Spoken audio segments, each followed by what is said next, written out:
Hey guys, it's Katie, and today is Thursday, but also today at school we will be celebrating Veterans Day. We're celebrating a day late because our speaker couldn't come until today.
For as long as we have been the United States, we have had veterans.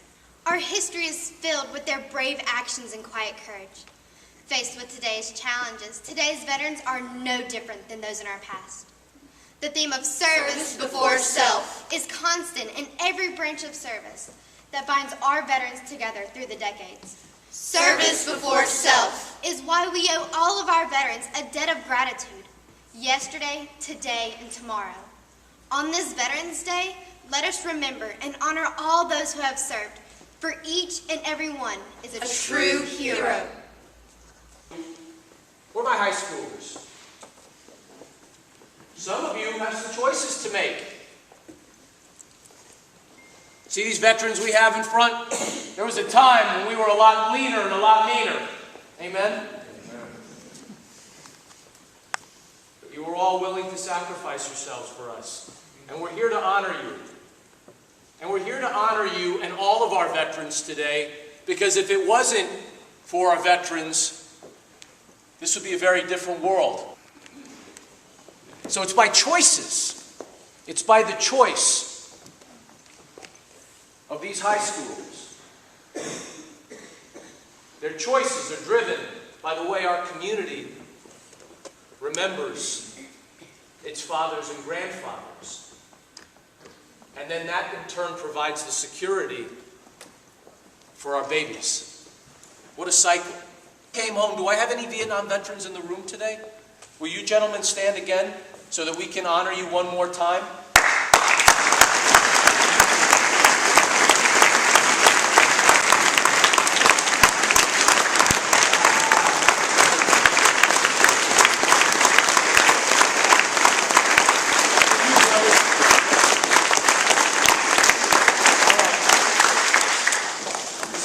All day honoring these men. You deserved that because when you came home you didn't get that. And that was a national shame. That's what the governor's asked me to protect against. So I like the opportunity to be able to come out to communities, to speak to schools and to young people, to remind you about the importance of honoring veterans. My name's Carl Bates. I ran the Navy in 1954.